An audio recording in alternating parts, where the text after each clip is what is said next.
All right, let's jump right into this explainer. The title, Make Yourself Work Hard. We are unpacking a really phenomenal motivational piece today, and honestly, it instantly calls out a super uncomfortable truth about human nature. We all want those incredible rewards, right? You know exactly what you want out of life, but here is the massive disconnect. Most of us just aren't willing to do the grueling, exhausting work it actually takes to get there. So this explainer is going to completely deconstruct that mindset. We'll be looking at the exact mechanics of discipline, the total illusion of motivation, and how to finally stop negotiating with your own weakness. Because look, it all comes down to absolute accountability. It is so much easier to point fingers, right? To blame someone else or your circumstances when you fall short. But the source material here challenges us to get mad at ourselves instead. Think about it. You didn't get the result because you hit the snooze button. You made an excuse. You didn't make the necessary adjustments. You probably haven't even given yourself enough credit to realize that if you just got up, say, a half hour or an hour earlier, your entire life could change. Seriously, if you made that one single sacrifice, you could literally stop dreaming and start actually living. So let's move to our first major concept and see how this builds. Section 1, the illusion of rewards, or stop expecting next-level results from current-level effort. Let's break down the basic math of effort here. You absolutely cannot do exactly what you've always been doing at your current level and expect to just magically unlock the next level. It doesn't work that way. Let's say you're putting in 2.5 hours of work, but that new opportunity strictly demands 3.5. Sure, you're lifting weights, you're eating right, but maybe the next level requires you to say no to your friends on a Friday night, or hey, even pack up and move to an entirely new city. When that alarm rings, it's a literal wake-up call. You basically have this miserable choice. You can stay exactly the same and keep getting what you've always gotten, or you wake up, you get up for yourself, and you step right into the driver's seat as the new you to create your own opportunities. Which brings us to a really foundational concept in our explainer today. Section 2, building your sweat equity. This is the daily down payment for a greater life. Committing to winning, that is a 365-day commitment. It's not just a when you feel like it kind of thing. The source material shares this incredibly powerful anecdote about someone studying from 10 p.m. until 2 a.m. every single night for 3 to 5 hours. I mean, wow, that is what it means to put in the time when the stands are completely empty and absolutely no one is watching. It's all about paying that daily down payment of blood, sweat, and tears, so that eventually, if you just keep preparing and keep building up that sweat equity, you're going to find yourself standing firmly on what they call miracle territory. And here is a really hard truth for you. The success clock, it doesn't care if it's a Saturday, a Sunday, or a holiday. It is going to run no matter what you do. So the ultimate question becomes, what are you doing with your time right this second? Are you actively moving toward a goal and making yourself better, or are you just letting time slip by, totally wasted, consuming absolute garbage with no purpose? Look, you've got to make those massive short-term sacrifices if you want to see the long-term benefits. Your fancy 5-year plan or your 3-year plan, they mean absolutely nothing unless you get up and start getting after it right now. Let's shift gears to a section that completely shatters a very popular myth. Section 3, discipline over fleeting motivation, doing what sucks when you don't feel like it.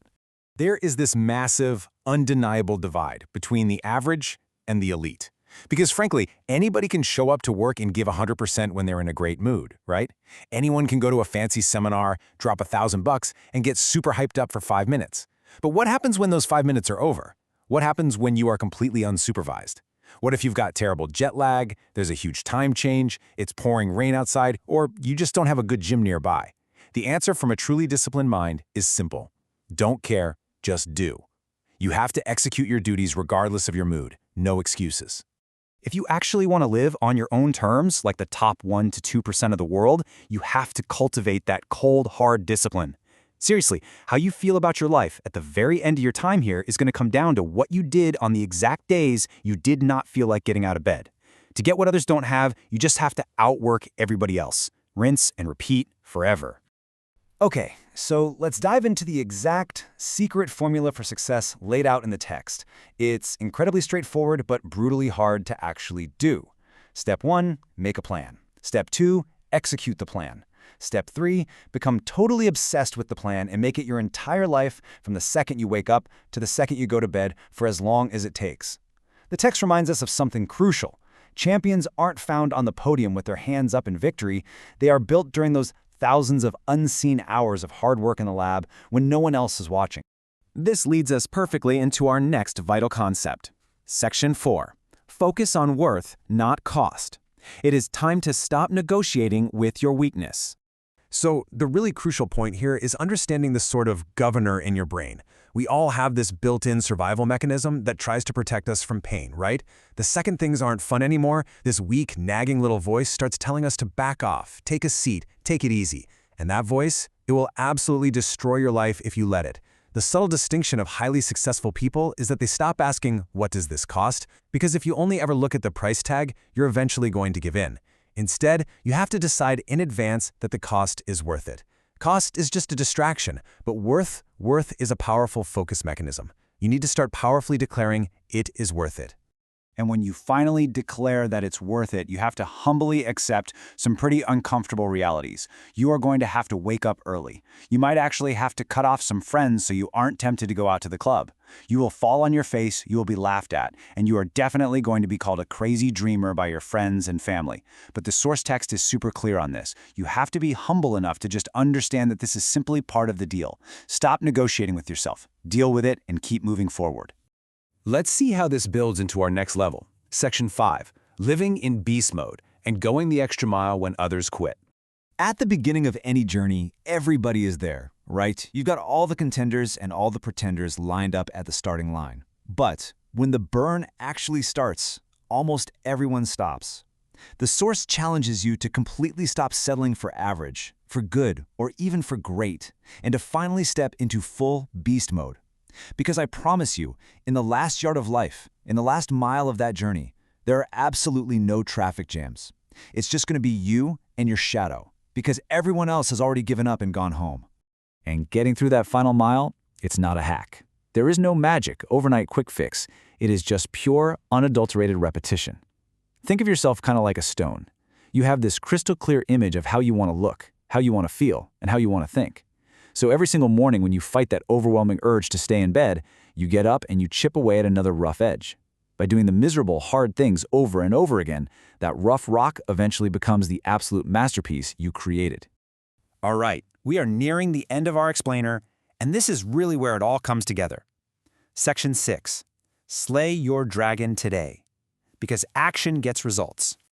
I'm directly challenging you right now, just as the source material does. What is the dragon you are going to slay today? What's the hardest thing you need to solve right this minute? What limiting, toxic habit do you need to break? The text warns us that putting things off until tomorrow just allows the mountain to grow so incredibly big that you become completely demoralized and, ultimately, you lose. So please, don't voluntarily push anything to tomorrow that you should be getting done today. To actually slay that dragon, you absolutely must make your mind stronger than your feelings.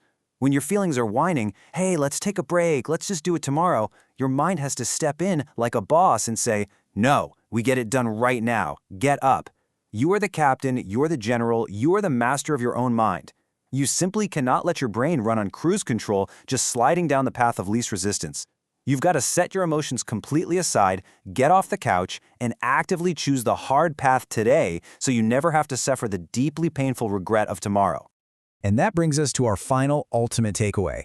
If you want this amazing result a year from now instead of waiting until you're 100 years old, the absolute quickest way to get there is taking massive action right now. Stop being lazy. Bring the heat. Put your phone down and hammer out the work. A disciplined mind is what actually leads you to absolute freedom.